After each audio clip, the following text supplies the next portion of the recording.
بسم اللہ الرحمن الرحیم، اللہم صلی علی محمد وعلی آل محمد۔ السلام علیکم۔ آج ہم جس کتاب پر بات کرنے کی سعادت حاصل کر رہے ہیں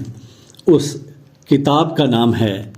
حیات محمد صلی اللہ علیہ وآلہ وسلم۔ یہ کتاب بہت ہی معروف مصنف،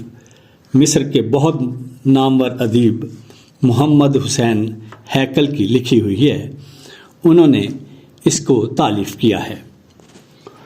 یہ کتاب اگر آپ نبی پاک صلی اللہ علیہ وآلہ وسلم کی زندگی کے حوالے سے مکمل جانکاری حاصل کرنا چاہتے ہیں اور ان سوالات کے جوابات چاہتے ہیں جو پوری دنیا میں میرے آقا حضرت محمد صلی اللہ علیہ وآلہ وسلم کی شخصیت کے حوالے سے کیے جاتے ہیں اور اعتراضات کیے جاتے ہیں، تو آپ اس کتاب کو پڑھیں، آپ کو سمجھ آ جائے گی کہ میرے آقا حضرت محمد صلی اللہ علیہ وآلہ وسلم کی شخصیت کتنی اعلیٰ، عرفہ اور ان تمام شکوک و شبہات سے برتر ہے جن کے بارے میں بہت سے یورپی مصنفین، عیسائی اور یہودی جو مختلف لکھنے والے ہیں وہ اعتراضات کرتے ہیں۔ جیسے میں نے بتایا کہ حیات محمد صلی اللہ علیہ وآلہ وسلم کے مؤلف محمد حسین ہیکل مصر کے نامور ادیب، فلسفی، روشن خیال مفکر، اجتہاد پسند اور جدید طرز نگارش کے علمبردار ہیں۔ ادبی اور علمی حلقوں میں ان کی شخصیت پوری دنیا جانتی ہے، کسی تعارف کی محتاج نہیں۔ محمد حسین ہیکل نے حیات محمد صلی اللہ علیہ وآلہ وسلم جن اہم مقاصد کے تحت لکھی ہے کہ یہ کتاب کیوں لکھی گئی اور اس کتاب کے مرکزی خیال کی اہمیت کو سمجھنے میں آپ کو کیا چیزوں کو جاننا ضروری ہے۔ محمد حسین ہیکل نے یہ کتاب کیوں لکھی؟ وہ لکھتے ہیں، اس کتاب کا بنیادی مقصد مغرب کے اسلام دشمنی کا کلیسائی پادریوں کے ان جھوٹے الزامات کا علمی انداز میں جواب دینا ہے جو محض ان کی عصبیت پر استوار ہیں۔ حیات محمد صلی اللہ علیہ وآلہ وسلم مستشرقین اسکالرز کی سیرت طیبہ پر لکھی ہوئی کتابوں میں غیر مصدقہ، بے بنیاد اور غلط معلومات پر استوار واقعات کی تردید کرنا ہے۔ خود حیات محمد صلی اللہ علیہ وآلہ وسلم کے مقدمہ طبع اول میں لکھتے ہیں، مغربی مصنفین تحقیق کیے بغیر اسلام پر الزام تراشی میں حد سے زیادہ بڑھ گئے ہیں۔ بعض مغربی اہل قلم نے محمد صلی اللہ علیہ وآلہ وسلم کو ایسے رومی راہب سے تشبیہ دی جو اپنے لیے پوپ کا مقام حاصل نہ ہونے کی وجہ سے مخلوق خدا پر بپھر گیا۔ مغرب کے ہجوگو شعراء نے حضرت صلی اللہ علیہ وآلہ وسلم کو طلائی مورتی کی صورت پیش کیا جسے لوگ مسجدوں میں رکھتے ہیں۔ اولان نے اپنی نظم میں جو واقعہ بیان کیا ہے، اس میں ہسپانوی عیسائی فوجیوں کے ہاتھوں مسلمانوں کے اصنام توڑے جا رہے ہیں جو 3 خداؤں پر مشتمل ہیں، ترخا جان، محمد، نعوذ باللہ، ابو لون۔ الغرض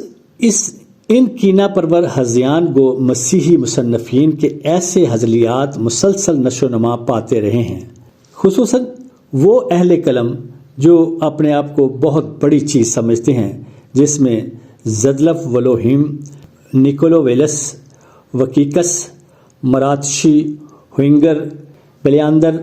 اور پریدو وغیرہ شامل ہیں۔ اینبرونائل نے قرآن مجید کے لاطینی ترجمہ میں سب سے پہلے اسلام کی صورت کو مسح کیا، پھر 14ویں صدی میں برباسکل نے اسلام کے ابتدائی نشو و نما پر قلم سے ناپاک حملے کیے۔ قرون وسطیٰ کے اکثر مسیحی مصنفوں نے حضرت صلی اللہ علیہ وآلہ وسلم کو لا مذہب ثابت کرنے کا مسیحی فریضہ ادا کیا۔ مغرب نے اسلامی ممالک میں اپنے مبلغین بھیجے تاکہ مسیحیت کی نیابت اسلام پر ناروا الزام لگا کر مسلمانوں کے ان کے دین سے دور کر دیں، برگستہ کر دیں اور عیسائیت کی طرف مائل کر سکیں۔ لہٰذا میں نے علمی زندگی طے کرنے کے بعد عملی دور میں قدم رکھتے ہی علمی انداز میں ان تمام الزامات اور بہتانات کا جواب دینے میں مصروف ہو گیا جو مغربی اہل قلم نے حضرت محمد صلی اللہ علیہ وآلہ وسلم نے لگائے تھے۔ اس عظیم اور وقت کے اہم ترین مقصد کی تکمیل میں محمد حسین ہیکل کہاں تک کامیاب ہوئے، یہ اب ہم نے دیکھنا ہے۔ اس کا ترجمہ محمد مسعود عبدہ نے اردو میں کیا ہے۔ یہ کتاب پڑھنے کے لائق، بلکہ اس کو میں تو یہ کہتا ہوں کہ ہر بچے کو، ہر اس شخص کو جو آج کے جدید دور میں بہت سے سوالات اپنے ذہن میں رکھتا ہے، اسلام کے حوالے سے، نبی پاک صلی اللہ علیہ وآلہ وسلم کے حوالے سے اور اللہ کے حوالے سے بھی، تو ان کو یہ کتاب ضرور پڑھنی چاہیے۔ یہ کتاب تقریباً 920 صفحات پر مشتمل ہے۔ اس میں یہاں تک کہ تمام سیرت کا احاطہ کیا گیا، خاص طور پر ان پہلوؤں کا جس کے حوالے سے نبی پاک صلی اللہ علیہ وسلم کو پر اعتراضات کیے جاتے ہیں، اور بہت سی ایسی باتیں لکھی جاتی ہیں نعوذ باللہ بالکل لغو ہیں۔ اس کتاب میں جیسے کہ میں نے آپ کو بتایا، سب سے پہلے مترجم نے اپنا تعارف کروایا ہے اور اس کتاب کا تعارف کروایا ہے، پھر اس کے ساتھ ساتھ مقدمہ اول ہے، پھر مقدمہ دوم ہے، پھر اس میں جو موضوعات ہیں ان میں سب سے پہلے اسلام سے پہلے جزیرہ نما عرب کی کیا صورتحال تھی اس پر قلم اٹھایا، پھر مکہ معظمہ کا محل وقوع، پھر ازواجی زندگی سے آغاز بعثت تک آقا صلی اللہ علیہ وآلہ وسلم کی زندگی کیسی تھی، ولادت اور طفولیت کے بارے میں بتایا، بعثت سے حضرت عمر فاروق رضی اللہ تعالیٰ عنہ کے مشرف با اسلام ہونے تک کی بات کی ہے، پھر واقعہ غرانیق پر جو بہت سے اہل مغرب نے اعتراضات اٹھائے ہیں ان کا توڑ بتایا ہے، نیا منصوبہ بنو ہاشم سے سوشل بائیکاٹ کے حوالے سے اور بیت العقبہ کے حوالے سے، پھر کرم خوردہ جو قرارداد جو آپ کو پتہ ہے شیب ابی طالب میں جس قرارداد کو دیمک نے چاٹ لیا، اور پھر معراج تک کا جو ایک پورے کا پورا ایک باب ہے، پھر بیت العقبہ کے حوالے سے گفتگو ہے، ہجرت کے حوالے سے ہے، پھر مدینہ کے ابتدائی دور کے حوالے سے، ابتدائی ٹکراؤ اور سریہ کے حوالے سے، غزوہ بدر کے حوالے سے، غزوہ بدر کی فتح کے بعد رد عمل کیا تھا، غزوہ احد کے بعد ازواج مطہرات کے بارے میں پورا ایک باب ہے، جنگ خندق اور یہود بنو قریظہ کے حوالے سے ایک پورے کا پورا باب ہے، پھر بنو قریظہ کے خاتمہ سے صلح حدیبیہ تک، اور پھر حدیبیہ کے حوالے سے پوری گفتگو ہے۔ اس کے ساتھ ساتھ حرمت شراب اور غزوہ خیبر تا عمرۃ القضاء تک اس میں انہوں نے بہت ہی زبردست قسم کی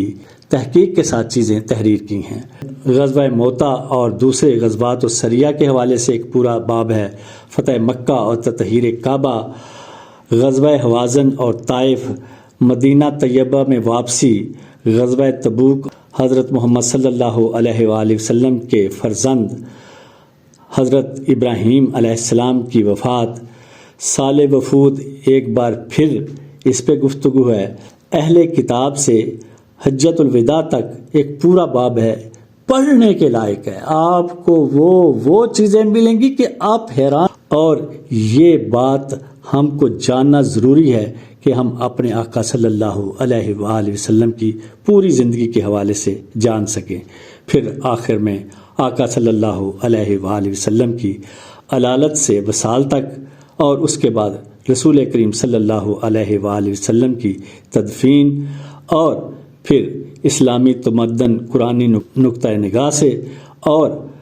اسلامی تمدن اور مستشرقین، یہ بھی ایک اہم ترین باب ہے، اور پھر آخر میں آپ نے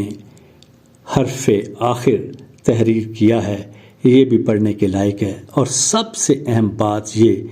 کہ ایک پوری لمبی فہرست ہے جو ماخذ ہیں جہاں سے یہ ساری چیزیں لے کے اس خوبصورت اہم ترین کتاب کو تحریر کیا گیا ہے، اس کتاب کو پڑھنا ہر ایک کے لیے بہت ضروری ہے آج کے دور میں، جب کہ اس وقت